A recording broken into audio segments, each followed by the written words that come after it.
Good morning, CMS families. Thank you so much for joining us for today's Family Academy Coffee Chat, free digital resources for your child's learning at home.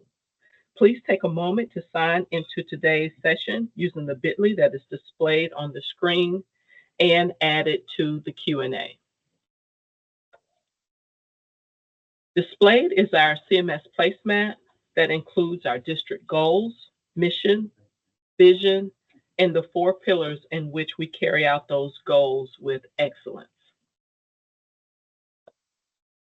Translation support is available during today's session. In the top right-hand corner, please select Captions. From there, you will select Live Captions, then select the language of your choosing from the drop-down.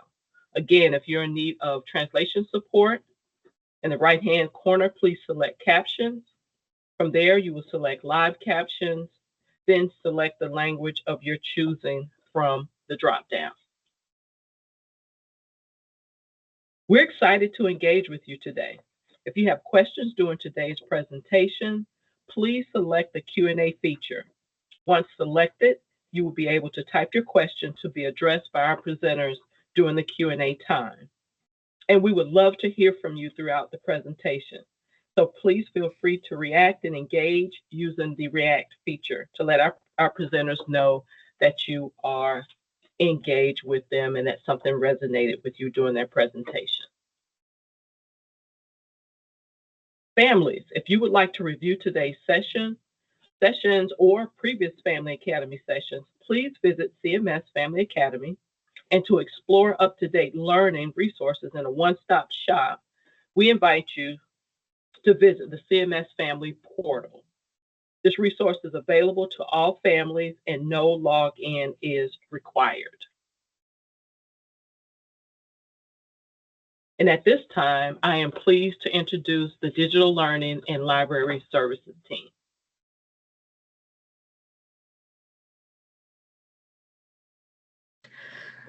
Hello, everyone. I am Dr. Daquita Pounds. I am the Digital Innovation Specialist here in Charlotte-Mecklenburg Schools, and I am excited to be here with my colleague as we prepare to share some free resources with you, and I will allow her to introduce herself. Hi, I'm Trish Cloud. I'm the Digital Learning Coordinator for Charlotte-Mecklenburg Schools, and we are excited to be here today to tell you about some of the things that your students can do at home and some helpful tools for you parents to keep an eye on what's going on.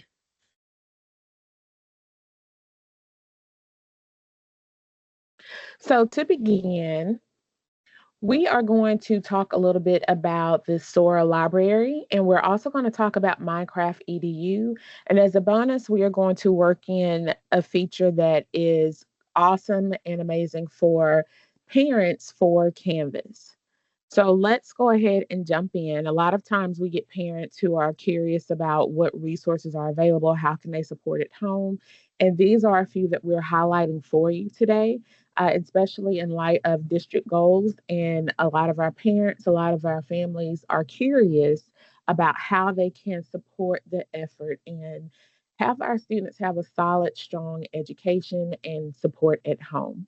So let's start with Sora. Did you know that your child has access to thousands of high quality resources?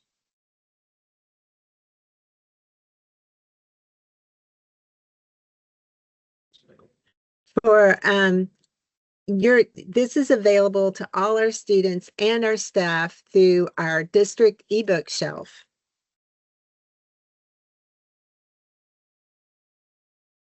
Sora is an award-winning app that is for digital reading for K through 12 schools, and it is available.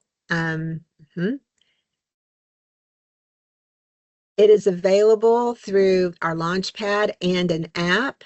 Students and adults can read ebooks and listen to audiobooks. You can adjust the reading or listening settings easily.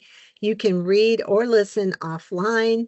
You can define new or unfamiliar words, which is great for our learning readers, while they're also hopefully developing a love for reading.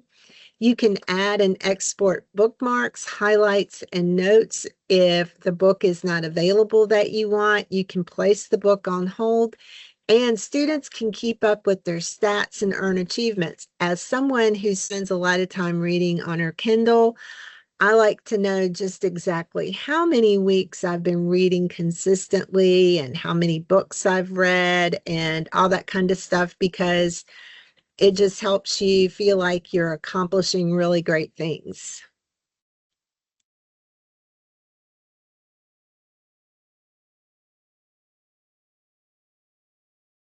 Okay, keep going.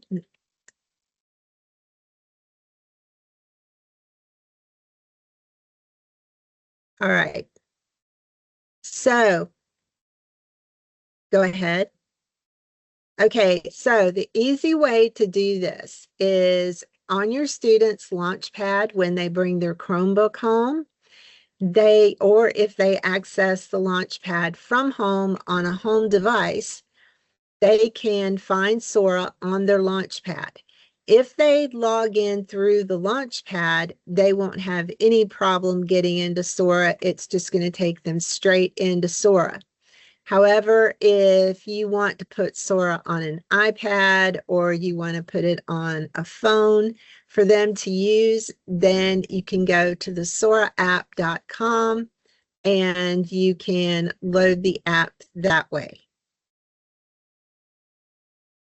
And when they do that, when they get there and they're going to log in straight from Sora, they're going to have to find their school. And when they find their school, then they'll put in their student ID information. So, as I said, if you choose to go in through the Launchpad, that's even easier because you can completely skip this step. So when you go to, if you're logging in through the app where you've put it in, say on your iPad, then you'll look for Charlotte-Mecklenburg Schools, and then you'll sign in to Charlotte-Mecklenburg Schools with your student ID and then with your password. And your student ID is the number, and I don't know if you'll need to add the rest of the email address, but it could just be the student ID number. Go ahead. Now, once you've downloaded and opened the app, you go to your school, and then you can just begin borrowing and begin reading or listening to books that you might be interested in. So let's take a quick tour. Sora has ways that you can explore books. So if it's Black History Month, they'll have a collection built already of books that are designed to attract and get you reading more about the history of what went on and of important people during that time. Yep. So you can find digital titles on the Explore tab, or you can browse the collections or search. You can use filters to narrow your search, and then you can borrow to begin reading. Students can read on the iPad, they can read on a personal device, they can read on their school device. There are some titles that will download to Kindle, but what makes it great is that it's keeping a book in your pocket. I love that. I mean, some people really love carrying around physical books, and I still like to read physical books a whole lot, but I also can't not leave home without my pocket Kindle in my bag, because I have a library of over 1,000 books on my Kindle, so that I always have something to read. So ebooks are such a convenience, and if whatever way we can build the love of reading, that this just Sora just makes it so much easier. You can interact, and this is one of the greatest things. You can interact with the text. The student can highlight things, they can annotate, they can make notes, they can adjust the reading settings to where it's the print is bigger, or even if they may have some dyslexia, there are fonts that they can change to make the font easier for them to see. And they can navigate just by turning the pages, or they can use the table of contents, or they can use a progress bar. They can set bookmarks, multiple bookmarks in a book, to where they can go back to particular places that are things that they really wanted to remember and hold on to. So one of the great things about ebooks is that you have all this versatility, and you have the different colors, and you can do this in a paper book, but for some, just the convenience of being able to do it on an ebook is a great winner. So here you can see where you can adjust the font, you can adjust the background, you can go ahead and you can just go with the default, and you can adjust your settings, and you can navigate however you choose is the most convenient with you. And you can turn those pages by just moving the things around on the bottom of the screen. And if you see up at the top, there is a little magnifying glass, to where if there was a particular word that you think you've been seeing a lot in the book, you can use that magnifying glass to search within the book for that word and how it's being used repeatedly, and what the author may be trying to convey by using that word.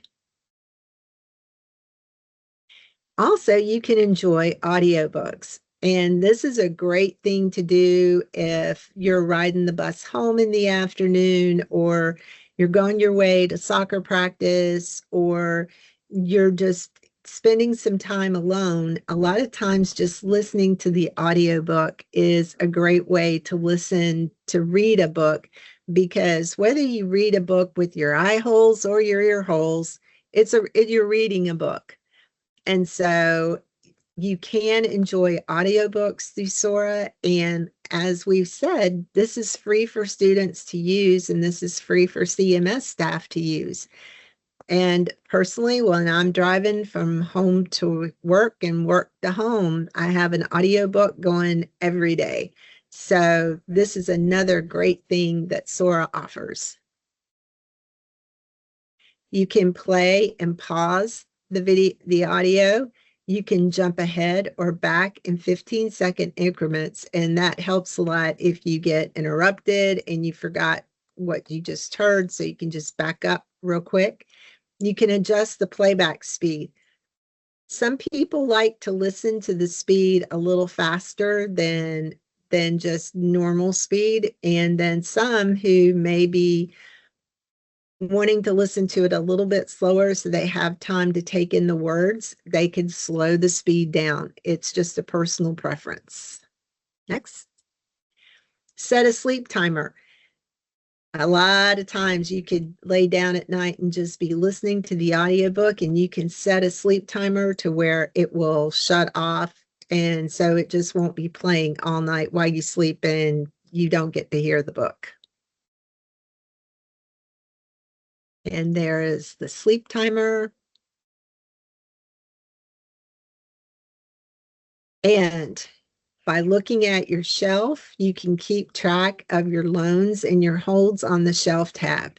You can open your borrowed books at any time and feel confident that your returns are automatically returned to Sora. This is something that's really great, because how many of us remember about having to turn in our library books, and we keep forgetting to turn in our library books? With Sora, it happens automatically. You can choose early options to return a book early, or you can renew it if it's not got a lot of holds on it. And you can enjoy downloaded titles offline.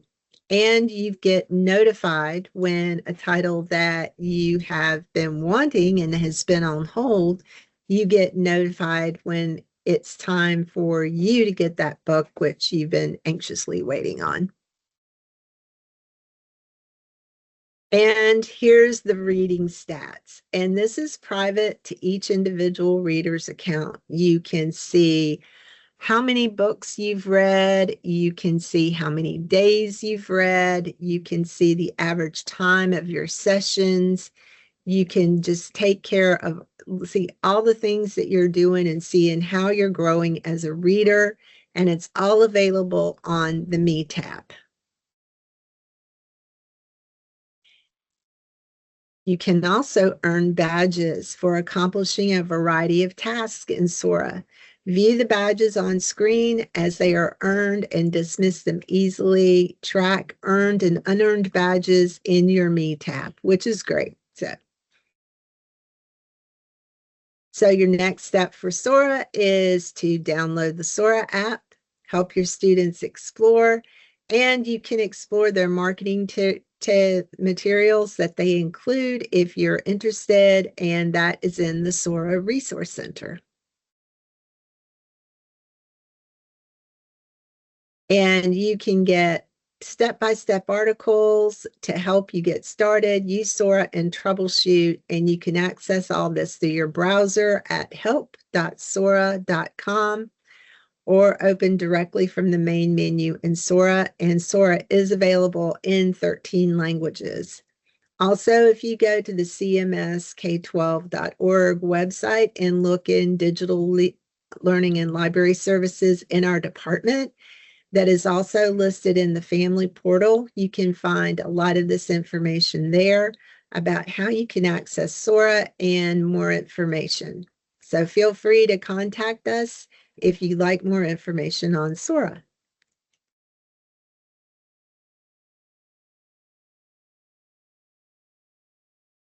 And now Daquita is going to talk to you about how you can be an observer in your child's Canvas course.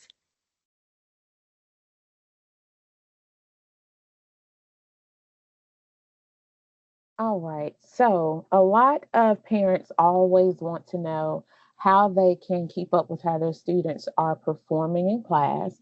So, you actually have the ability as a parent to be an observer in your student's Canvas account so that you can stay up to date on grades and assignments. There is a Canvas parent app that is available on both the Apple Store and the Google Play Store. And all you have to do is download this particular parent app, the Canvas parent app. And there are two ways that you can access the login for your student. The first way is that your child's school will give you a QR code. If they do not give you a QR code, that is not a problem. There is an alternate way to pair your student's Canvas account to your parent Canvas parent app. To do that, you are going to, after you download the app, search for Charlotte-Mecklenburg schools. It will automatically populate from a drop down as you begin to type in the letters for Charlotte-Mecklenburg schools. And then you'll have the option to create a parent account. So at the bottom, as you see highlighted in red, there's an Observer Canvas account sign up. This is where you will click to sign up for your Canvas parent account. If you already have an account, you'll log in. After you enter your information to sign up for the Observer account, it is going to ask you for a pairing code. Now, remember, if you are provided a QR code from your school, you're not going to need the pairing code. The pairing code is if you don't get a QR code from your school. In this case, you will have to get the pairing code from your student's login. So to get that code, you will have your students log into Canvas. They're going to go to their account, and then over on the left-hand side, you will see an option for settings, and that is where you need to have your students click. Under settings, you'll see an option that says pair with observer. And once you click on that, you will see a code that pops up.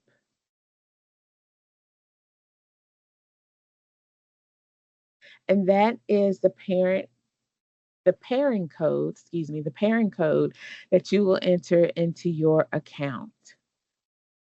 So the great thing about this is that you only have to do it once, one time per student, and it will carry over year after year. And of course, if you have new students that come into CMS, you can go into the app and add your students.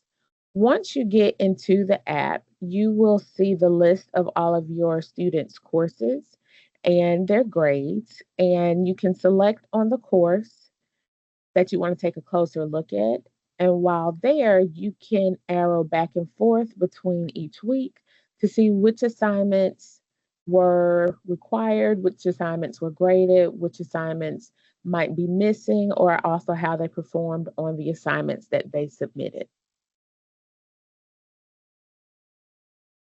And back over to Trish for Minecraft. Okay, this is the fun part because I always enjoy talking about Minecraft EDU because it is such a great tool for our kids, and we know that kids, they want to play video games, but this gives you an opportunity at home for them to not only play Minecraft, but they can do it in a safe environment. As part of our Office 365 agreement that we have with Microsoft, all students and staff in CMS have a license for Minecraft EDU. To obtain it, for students to get to it, it's not on the launch pad because we only turn it on at schools at principal's request, but students always have access to it. So if you're at home and you want your student to be able to have an hour a day to play Minecraft or so, then you need to go to minecraft.education, go to education.minecraft.net, excuse me. And when you get there, you're going to go to the downloads, and you can download, if you're going to put it on a computer, you can do Windows or you can do PC, or you can get the Minecraft EDU app for iPad or the Android version from the Google Play Store. Once you've downloaded it, you will see that they will have to log in. Now, for this case, the student has to use their CMS credentials. Now, when they log into their Chromebooks, they usually put the word Google after the @ in the email address. They do not do that when they're logging in to Minecraft EDU. So they will use their student ID number at cms.k12.nc.us. Their password is their default password. It should be at the beginning of the year, which is their date of birth, year, month, day. Now, if they have changed their password, they will use the password that is currently their password. For elementary kids, if sometimes they have, especially younger students, have trouble remembering their birthday. So make sure that they know their birthday and they're putting that in correctly. If you're still having trouble getting them logged in, try contacting their homeroom teacher at their school, because those teachers have access to all their passwords, and we want to make sure that they can get in. Once you get in, there is worlds that they can just go in and they can just start playing in a flat world and be in creative mode, and they can play and do whatever they want. However, we do have a library of resources that can make their playing also learning. Next. So if they're new to it, there are lessons on how to play that take them step by step through learning how to play the different games. There are starter worlds. Say they've decided that they want to build a desert world. Well, there's a desert biome that they can go in and just build away in the desert and see what they can find there. There are build challenges to where they have certain tasks they have to go through.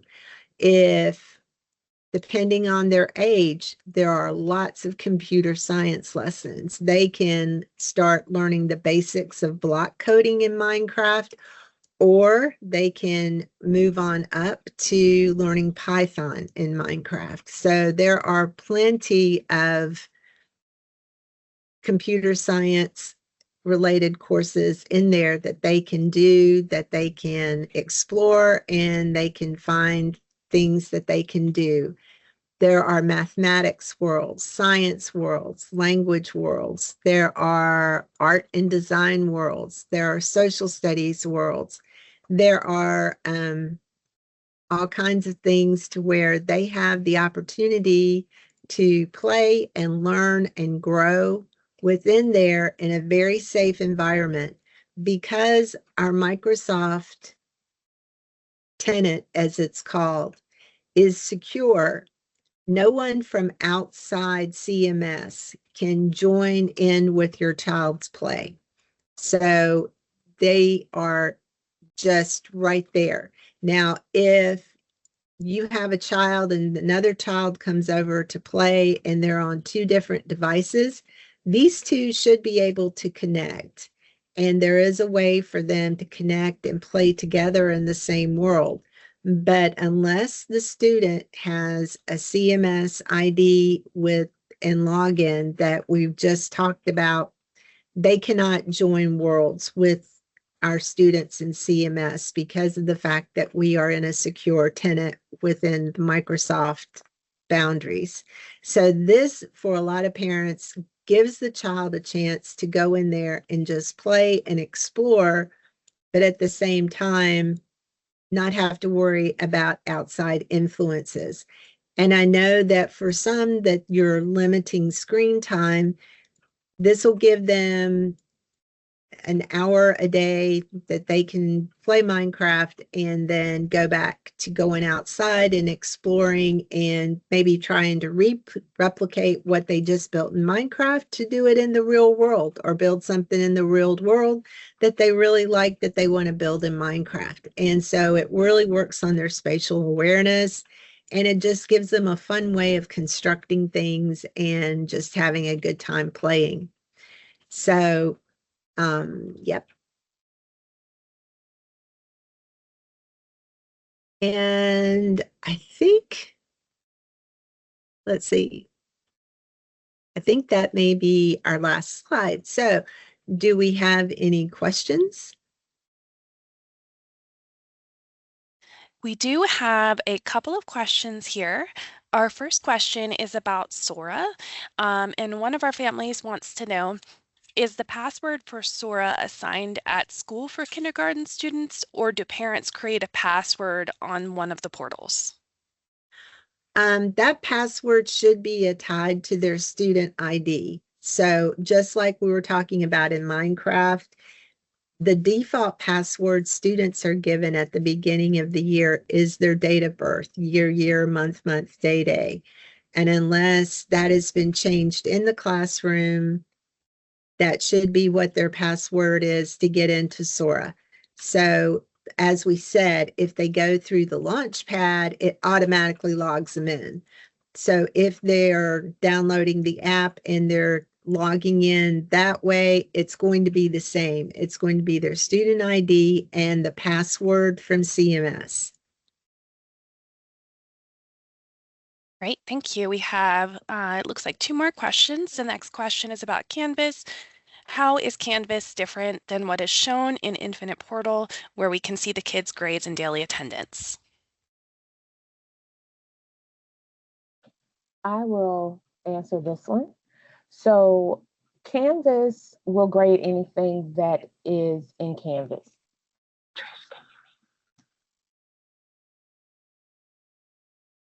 Give me one second. Okay.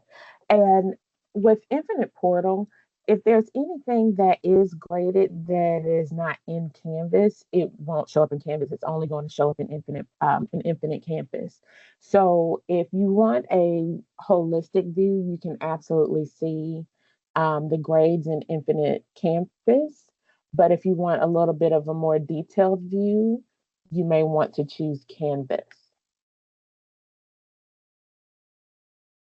Great, thank you. Somebody else asks, I don't want my kindergartner having access to Minecraft, video games, YouTube, and other unnecessary apps at school. Last year, I saw a kindergartner's classroom tablet on our school tour and was shocked at the high amount of apps on it. How can I remove and limit the apps on my child's classroom tablet?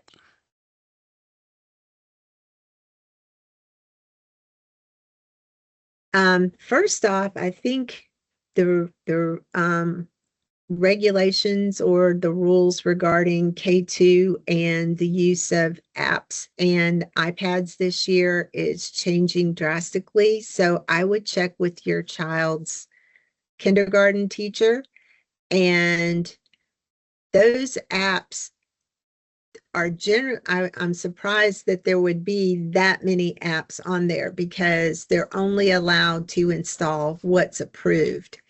And so I would check with your child's teacher, and ask her what is on the iPads and what limits are you putting on them, because things like Minecraft and YouTube, etc., are not just automatically pushed out to all iPads. And so I would check with your child's teacher to ensure that you're seeing what you want your child to see.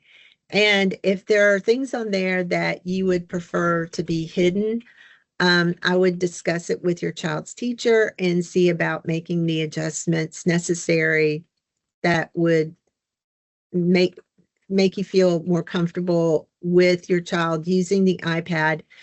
But my understanding for this year is that I believe that iPad access is going to be strictly limited for our K2 students. Thank you. We have another question. Is CMS Launchpad the preferred way to get Sora versus the Sora app? Can you remind us how to get into the CMS Launchpad? Sure. When you go to the CMS website, and hang on and let me walk you through this. And if you go, when you're on the CMS Launchpad and you go to the families tab, if you go to technology support under the families tab, you can scroll down and you can find all kinds of information, but under the support guide and access, you see a button for CMS Launchpad access. And what that does is that takes you'll probably have to log into the Launchpad with your student's credentials, which is his student ID number and his password. And once you do that, that automatically takes you to the Launchpad where all the apps that he has access to are available. And as we said, this is a single sign-on the application. Sorry, my mouth got tangled up. And what it does is, for like Sora, instead of you having to worry about setting up passwords or remembering their passwords, if you just click on the Sora app in the launch pad, you automatically are logged in. So in many ways, it's an easier way for them to get immediate access even from home, because it automatically logs them in. Great, thank you so much. All right, do we have any other questions from our families at this time?